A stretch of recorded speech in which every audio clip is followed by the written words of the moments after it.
guys.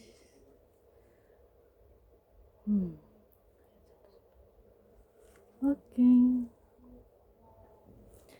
Bismillahirrahmanirrahim. Assalamualaikum warahmatullahi wabarakatuh. Perkenalkan, nama saya Nurani Sarahmanda. Saya hari ini ingin menyampaikan bisa dibilang ya, ilmu untuk kalian semua tentang kriteria orang-orang yang berkepribadian Islam. Terdapat di dalam surat Al-Mu'minun ayat 1 sampai ayat 11. Bismillahirrahmanirrahim.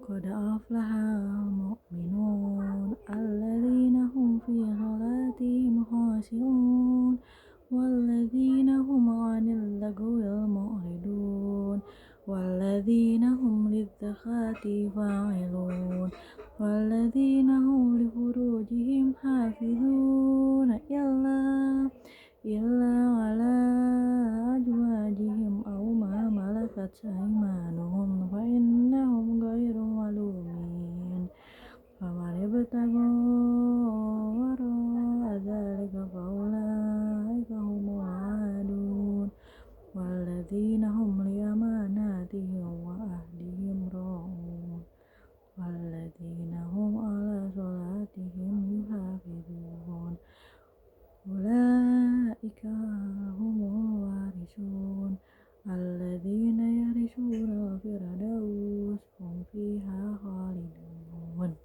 Oke. Seperti ini ya, artinya sungguh beruntung orang-orang yang beriman, yaitu orang-orang yang khusyuk dalam sholatnya dan orang yang menjauhkan diri dari perbuatan dan perkataan yang tidak berguna, dan orang yang menunaikan zakat, dan orang yang memelihara kemaluannya kecuali terhadap istri-istri mereka atau hamba sahaya yang mereka miliki, maka sesungguhnya mereka tidak tercela. Tetapi barang siapa yang mencari di balik itu zina dan sebagainya, maka mereka itulah orang-orang yang melampaui batas. Dan sungguh beruntung orang yang memelihara amanat-amanat dan janjinya, serta orang yang memelihara sholat-sholatnya. Mereka itulah orang yang akan mewarisi, yakni yang akan mewarisi surga Firdaus, mereka kekal di dalamnya.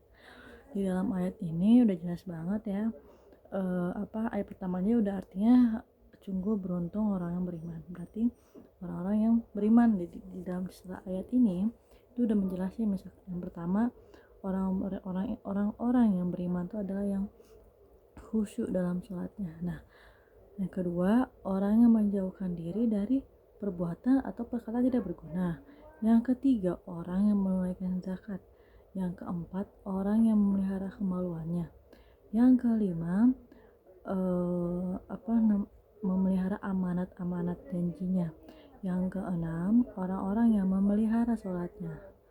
Nah, dari enam kriteria tadi, karakter kepribadian Islam, aku jelasin satu-satu ya biar pada paham. Nah, yang pertama yaitu khusyuk dalam sholatnya. Apa ini yang dikatakan khusyuk? Khusyuk itu kita itu saat melaksanakannya itu khusyuk seperti kita tuh sedang berbicara berbicara langsung pada Allah gitu.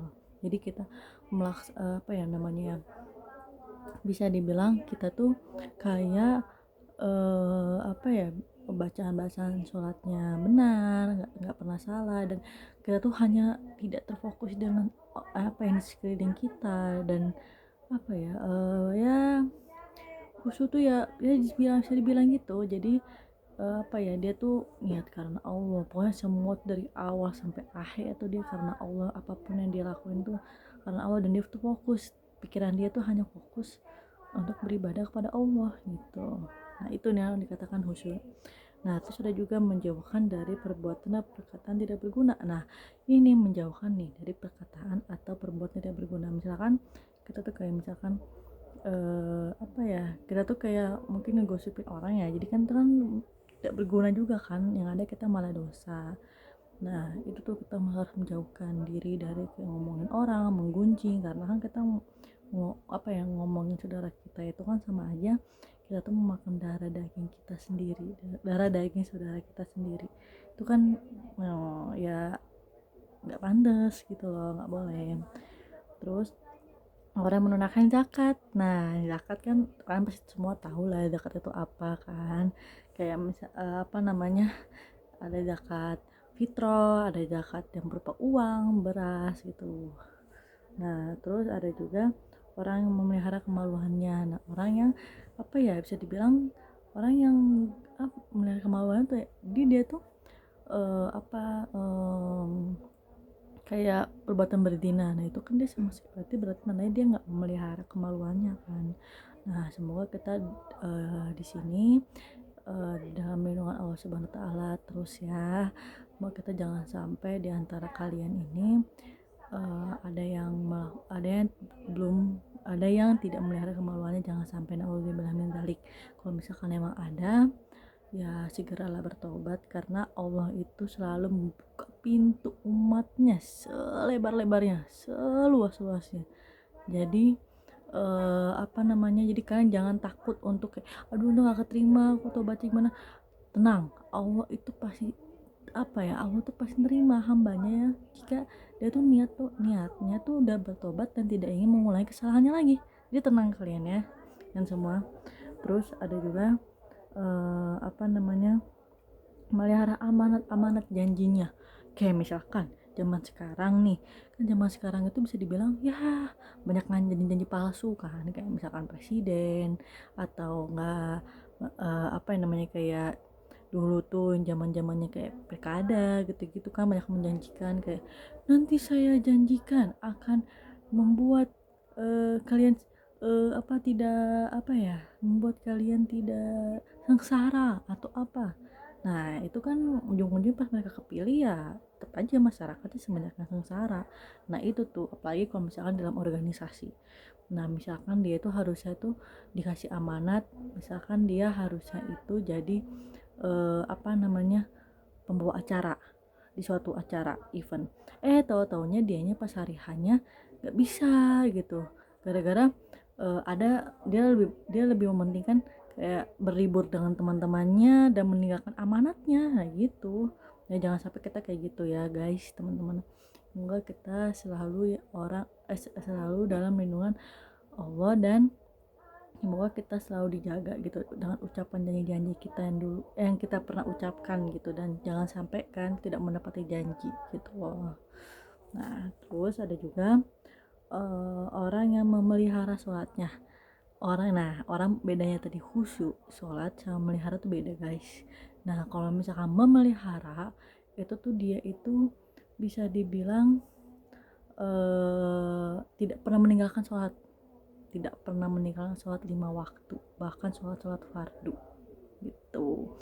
Jadi orang yang khusyuk itu yang saat melakukan sholat, tapi orang memelihara tuh dia itu orang yang nggak pernah ninggalin sholat gitu. Jadi dia tuh orang yang sholat 5 waktu, sholat fardu, sholat ya apapun itulah, sholat tahajud termasuk, sholat ba'da atau qobla. Nah, itu dia orang-orang yang melihara sholat. Nah, itu. Terus itu yang tadi yang terakhir. Oke. Jadi bisa disimpulkan tadi diantara ada 6 kepribadian Islam, mohon maaf, kepribadian Islam sebagai seorang muslim, dan semoga kita semua selalu dalam lindungan Allah Subhanahu wa taala. Nah, kalau mungkin dari sekian aja dari video saya. Kalau misalkan ada yang perkataan saya yang mungkin ada yang menyakiti perasaan kalian atau yang tidak enak didengar di hati kalian, saya mohon maaf, karena kesempurnaan hanya milik Allah dan kesalahan hanya milik saya gitu. Jadi mohon maaf sebesar-besarnya. Mungkin sekian aja dari saya hanya manusia biasa yang mungkin juga banyak luput dari dosa juga. Jadi saya di sini hanya ingin berbagi ilmu kepada kalian, bukannya saya paling benar atau tidak, itu kan hanya Allah, yang urusan Allah dan saya yang tahu gitu kan. Ya udah, mungkin sekian dari saya. Wabillahi taufiq wal hidayah. Wassalamualaikum warahmatullahi wabarakatuh.